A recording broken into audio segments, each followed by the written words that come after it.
Ya, terima kasih Mitra UNS Menyapa, Anda masih bersama kami tentunya di acara UNS Menyapa. Dan kita masih berbincang ini terkait dengan peran daripada CDC atau Career Development Center. Dan juga nanti kita akan berbincang terkait dengan UNS. Persiapan dari UNS Solo Job Fair akan dilaksanakan pada tanggal 8 hingga 9 April 2015. Tentunya pada pukul 8 hingga pukul 16 waktu Indonesia Barat. Ini harus banyak sekali persiapan bagi Anda yang ingin mengunjungi UNS Solo Job Fair yang ke-11 ini. Tentunya kira-kira persiapan apa saja yang mungkin banyak yang disepelekan oleh para pencari pekerja ini. Padahal perusahaan juga mengincar persiapan-persiapan itu. Mungkin Pak Agung bisa menjawabnya nih. Kira-kira persiapan apa saja yang harus disiapkan oleh para pelamar pekerjaan ini ya. Para pengunjung job fair, ya. Para pengunjung job fair sebelum datang ke UNS itu sebaiknya membuka websitenya dulu CDC UNS. Di mana di CDC UNS itu sudah tercantum perusahaan mana saja yang nanti ikut di job fair. Di sana ada 32 perusahaan untuk yang ke-9 ini sudah kami tampilkan di website CDC, mulai dari Kementerian Keuangan, ada Bank Mandiri, ada Bank Sinar Harapan, Bank Tabungan Pensiunan Nasional BTPN, PT Adimik. Jadi ini yang BUMN dan juga perusahaan-perusahaan lainnya, perusahaan-perusahaan di bidang jasa. Ada juga BMT juga ada, dan di sini juga ada perusahaan-perusahaan swasta, Onimek, ada Asaimas, gitu. Dan totalnya ada 32 yang sudah positif di UNS Solo Job Fair yang ke-9 ini. Jadi bagi para pengunjung datang nanti buka websitenya itu, kira-kira perusahaan ini yang akan dituju, benar. Itu paling tidak harus tahu, minimal membuka websitenya tentang perusahaan itu, bagaimana sebenarnya perusahaan itu bergerak di bidang apa. Jadi keinginan, kebutuhan, dan sebenarnya apa yang diinginkan oleh perusahaan itu. Nah, ini harus disiapkan. Mungkin perusahaan itu bergerak di bidang apa dan kira-kira yang dibutuhkan apa itu sudah jelas di sana. Mau rekrut di bagian apa, kira-kira berapa kebutuhannya. Berarti di sana ada kira-kira kita bisa mengukur kemampuan.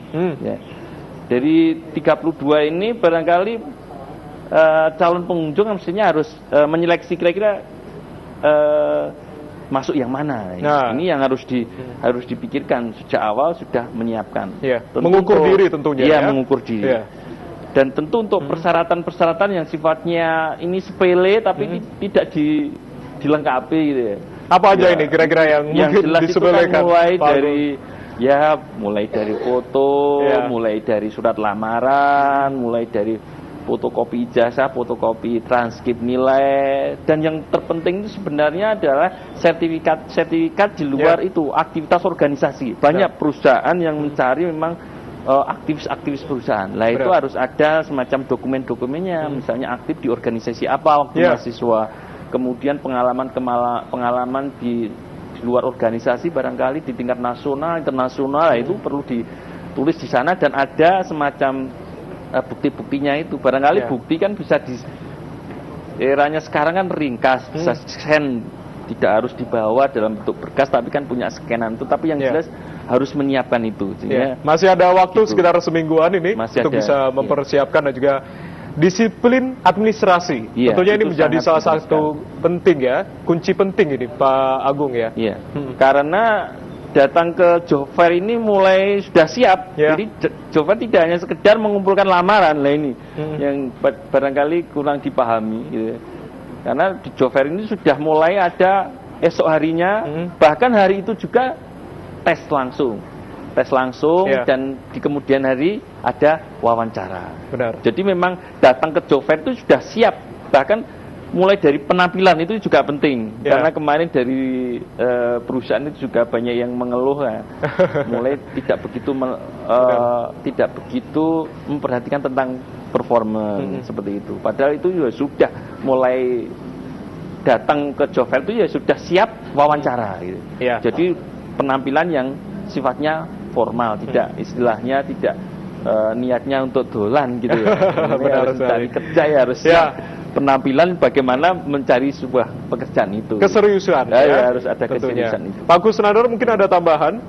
Ya, di event job fair itu tidak hanya sekedar rekrutmen, tapi di sela-sela itu nanti, jadi di sana akan ada stand-stand mengenai perusahaan, kemudian di dalam stand nanti juga ada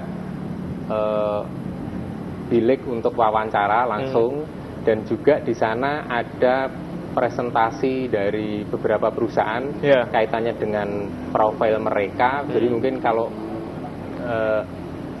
ingin mengetahui sejauh mana perusahaan itu bergerak di bidang apa, seberapa prospek, nanti juga di dalam stand itu juga ada perusahaan menyampaikan profil, company profil mereka. Gitu.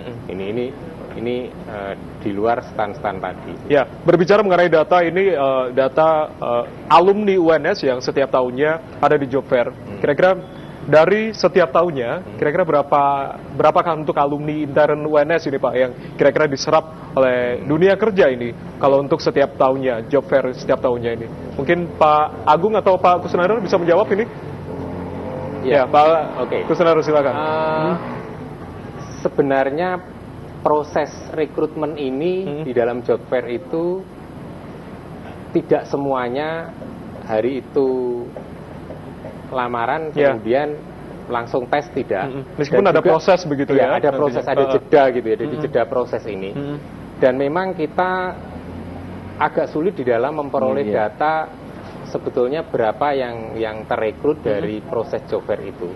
Tetapi berdasarkan data kasar yang kami coba kumpulkan, itu paling tidak di dalam job fair itu bisa menyerap sekitar dari pengunjungnya itu antara 20-an persen gitu. 20-an persen dari total pengunjung yang datang tadi. Ya, kalau berbicara pengunjung berarti itu prosesnya tidak sekali, artinya dari proses itu kan bisa ada yang sampai 3 bulan kemudian karena tes awal, kemudian ada dia gugur, kemudian ada tes berikutnya sampai beberapa tahap itu, sehingga proses itu bisa memakan waktu sampai 3 bulan. Tapi ada juga yang beberapa perusahaan langsung begitu ya. Dia langsung hari itu bisa direkrut, diterima gitu. Ya, ada tambahan dari Pak Agung mungkin? Jadi variannya itu banyak tentang job fair itu ya, yang memang sudah disebutkan tadi, memang harus langsung di rekrutmen, tapi 1 bulan, 2 bulan, 3 bulan itu baru dipanggil untuk melakukan wawancara. Jadi memang variasinya banyak. Jadi kalau di luar job fair yang rekrutmen itu, misalnya ini sebagai contoh gitu ya, perusahaan A melakukan rekrutmen di UNS, misalnya dari pendaftar gitu, yang kemarin belum lama ini misalnya pendaftar sejumlah 550. Dari 550 itu lalu perusahaan memanggil untuk tes itu 200-an, jadi 225. Jadi itu dari tes itu diambil yang lolos itu 50. Dari 50 itu nanti dipanggil wawancara. Jadi yang bisa keterima itu sekitar 25-an. Jadi itu begitu ketatnya, luar biasa. Kalau perusahaan-perusahaan, memang perusahaan-perusahaan yang BUMN itu ya, perusahaan-perusahaan besar gitu, ketatnya luar biasa. Dari 550 hanya diambil 25. Iya, benar. Ini luar suatu biasa, gambaran dan tentunya ini sudah harus menjadi persiapan bagi Anda yang ingin mengunjungi UNS Solo Job Fair yang ke-11. Tentunya ini yang dilaksanakan di Auditorium UNS tanggal 8 hingga 9 April 2015 pukul 8 hingga pukul 16 waktu Indonesia Barat. Dicatat di agenda Anda, tentunya ini menjadi sangat penting bagi Anda para pengunjung UNS Solo Job Fair. Dan juga Anda masih bisa bergabung. Mitra UNS Menyapa silakan aja untuk di 081 5677 03545. Kami akan tunggu dan jangan kemana-mana, tetaplah bersama kami di UNS Menyapa.